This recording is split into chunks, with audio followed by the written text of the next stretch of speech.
Meus queridos e diletos irmãos, que a paz de Cristo esteja em vossos corações.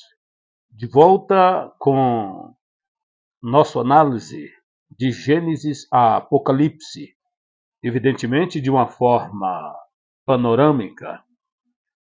E como sempre peço a todos a pesquisar nas Escrituras, dando a pausa no vídeo para que você tenha então um aprendizado mais acurado, melhor, dinâmico, completo, e não deixando de ter um bom dicionário, uma boa concordância bíblica e um bom comentário da Bíblia, verificando a fonte desses documentos, pois quando se trata de estudo bíblico, temos que ter o cuidado de estudar autores renomados e também conhecidos. Por isso, existem muitas editoras importantes, como, por exemplo, a CPAD, a Casas Publicadoras das Assembleias de Deus, Editora Vida, Editora Betânia, Atos e tantas outras no mercado. No nosso conteúdo anterior, nós já havíamos falado sobre Moisés pregando seu primeiro sermão aos israelitas, prestes a entrarem na terra prometida. Nesse conteúdo, nós estaremos, portanto, abordando o segundo sermão de Moisés aos israelitas. Eu convido você a pesquisar no livro de Deuteronômio, nos capítulos de 5 ao capítulo 26. Veja quanto assunto estaremos tratando de uma visão rápida. E veja o quanto é necessário você ter o cuidado de pesquisar referência por referência. Moisés prega o segundo sermão aos israelitas. Primeiro, acerca da lei moral. Dentro desse sermão sobre a lei moral, nós iremos analisar a aliança, os mandamentos, a nação escolhida, as circunstâncias da época, as escolhas, a confiança, o cuidado, a terra e a compaixão. São temáticas inclusas nesse sermão que Moisés pregou aos israelitas antes de ser recolhido à presença de Deus. Acerca da lei moral. Moisés, aqui, meus amados, ele recapitula e esclarece as leis que o Senhor havia dado aos israelitas com relação à moral, à ética, o estilo de vida comportamental desta nação. A aliança, Deuteronômio 5, versículos 1 ao 5. Moisés relembra a aliança que Deus fez com Israel no Monte Sinai. Se você pesquisar Êxodo, capítulo 19, o versículo 5, você terá informações precisas dessa aliança. Os mandamentos, Deuteronômio 5, 6 ao 22, capítulo 6, 1 a 9, versículos de 20 ao 25. Dentro desse contexto dos mandamentos, o relato, Moisés recapitula os 10 mandamentos originalmente dados em Êxodo capítulo 20, adicionando o seguinte: ouve, Israel, o Senhor nosso Deus é o único Senhor. Amarás, pois, ao Senhor teu Deus de todo o teu coração, de toda a tua alma e de todas as tuas forças.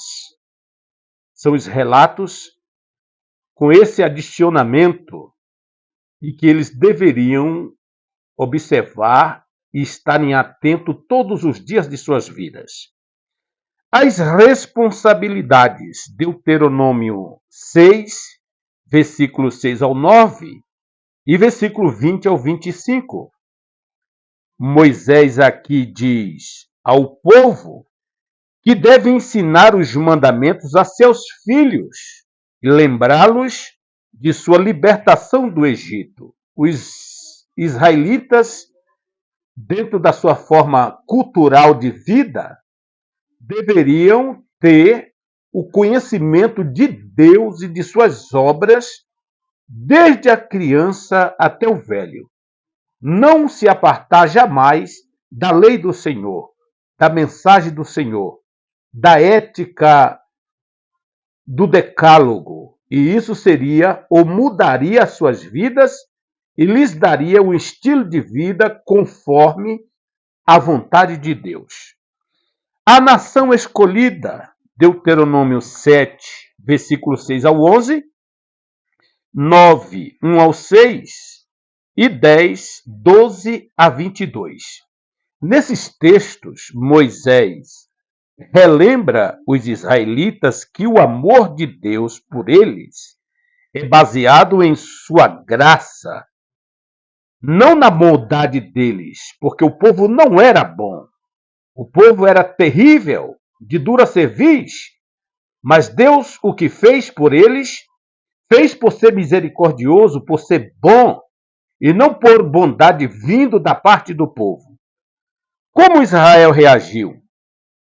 Israel reagiu da seguinte maneira: que é que o Senhor teu Deus requer de ti, senão que temas o Senhor teu Deus, que andes em todos os seus caminhos e o ames e sirva ao Senhor teu Deus de todo o teu coração e de toda a tua alma, que guardes os mandamentos do Senhor e os seus estatutos, que eu hoje te ordeno para o teu bem.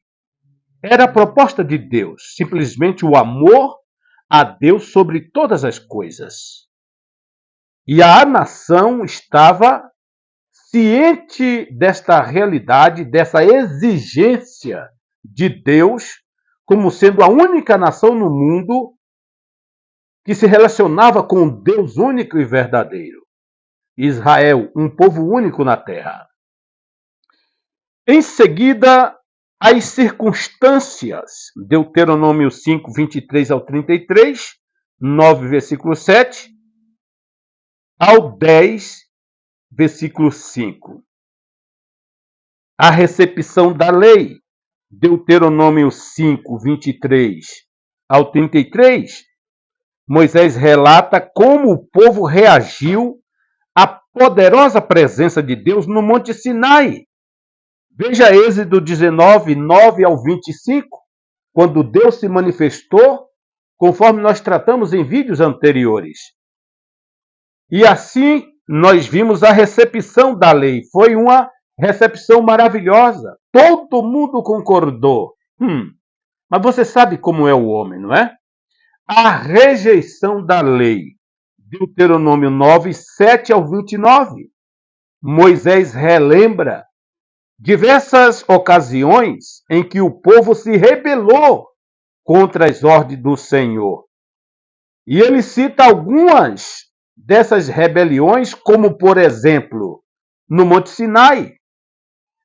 Deuteronômio 9, 7 ao 21.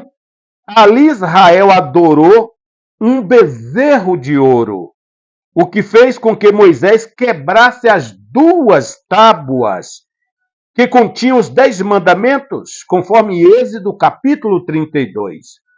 Assim que assumiram o pacto de responsabilidade, de obediência, Moisés, por ficar 40 dias no Monte Sinai, eles forçaram Arão a fazer um bezerro de ouro.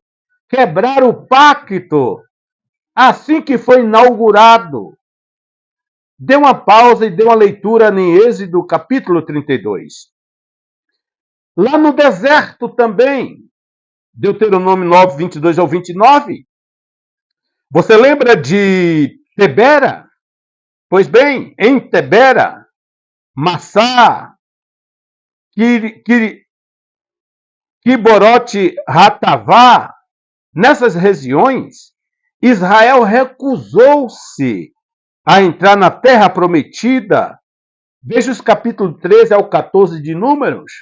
Aquela confusão quando os espias trouxeram o relatório da terra. Somente Josué e Caleb manteram a sua fé firme e foram os únicos que tiveram a autoridade para entrar na terra. Os demais todos morreram no deserto.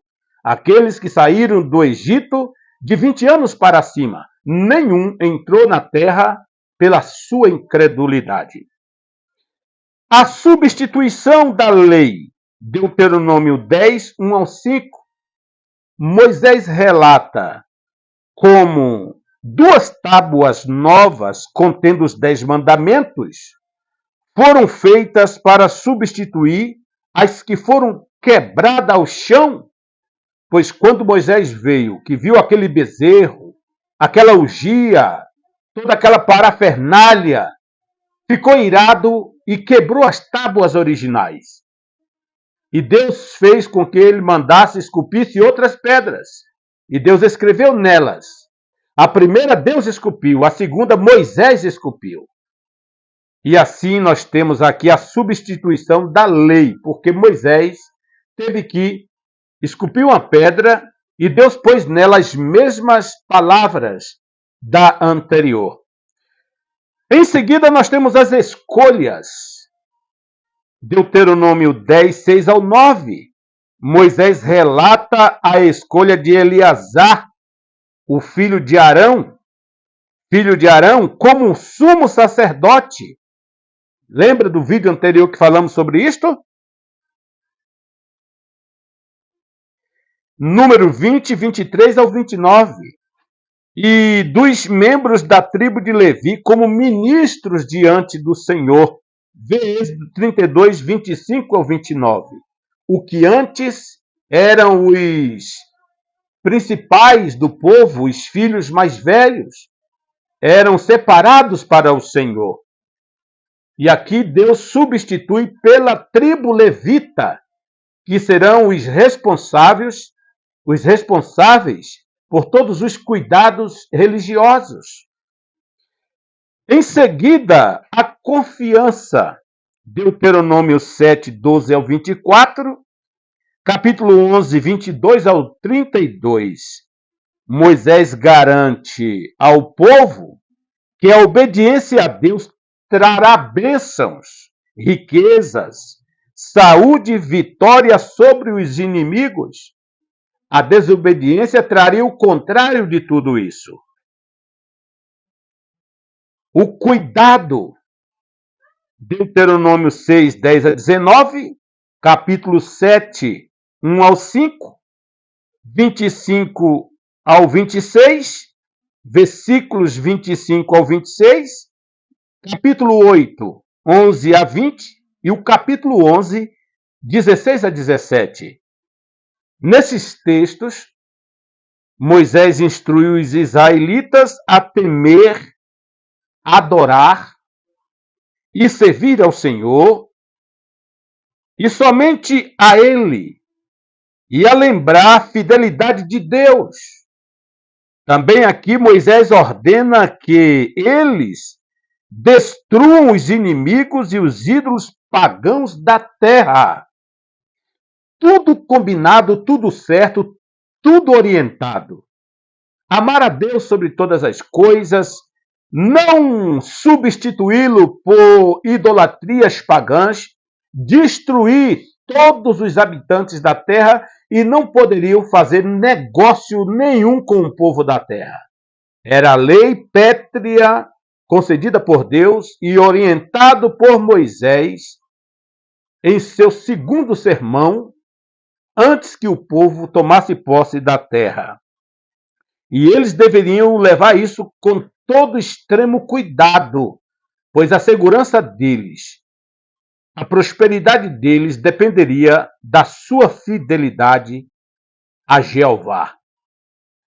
A terra, Deuteronômio 8, 7 a 10, capítulo 11, 8 ao 15, nesses textos, Moisés diz ao povo que Canaã é uma terra de água abundante, terra de trigo, cevada, vides, figueiras, romeiras, oliveiras, azeite e mel. Olha que terra maravilhosa!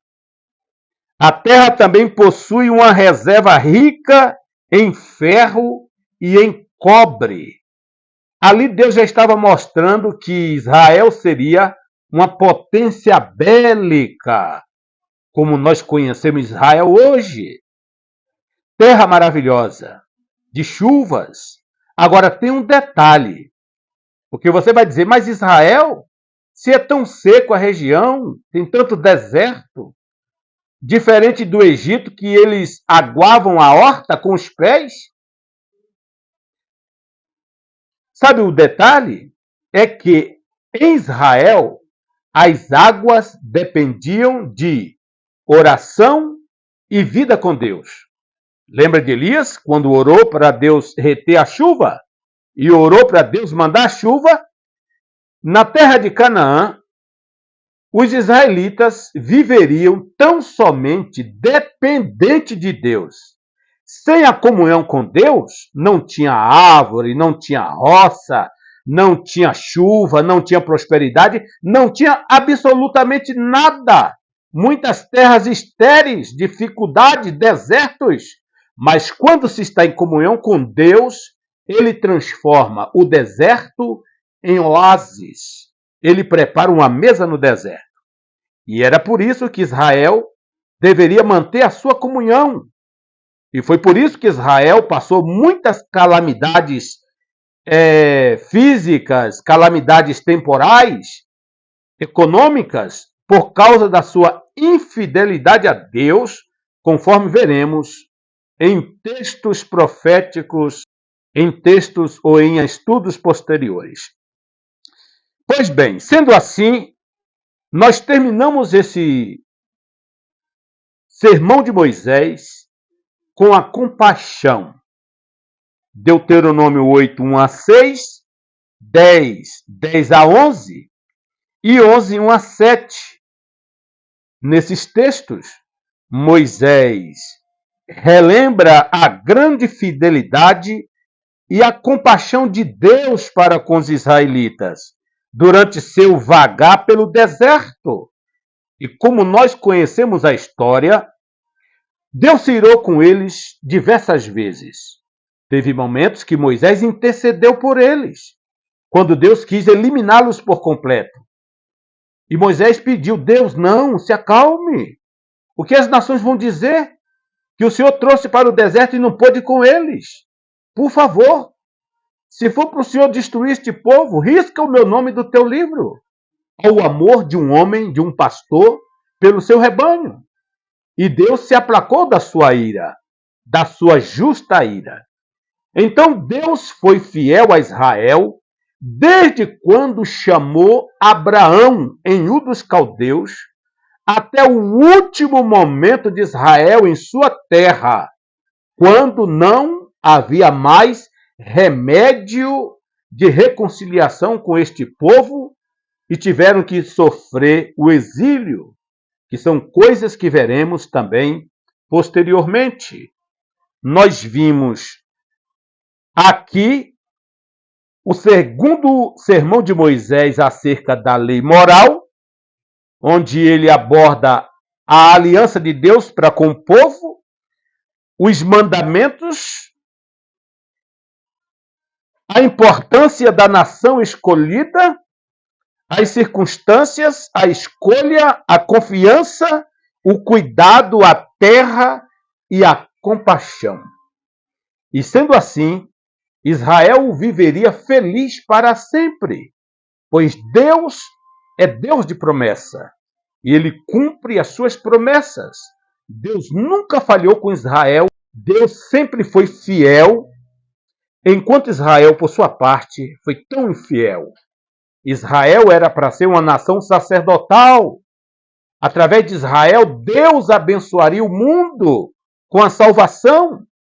Mas mesmo com a infidelidade de Israel, Deus se manteve fiel até que nos trouxe o semente da mulher, Jesus Cristo, o Salvador, o único capaz de reconciliar o homem com Deus, de perdoar pecados, aquele que teve poder para destruir a morte em si mesmo, quando ressuscitou ao terceiro dia e destruiu as fortalezas de Satanás.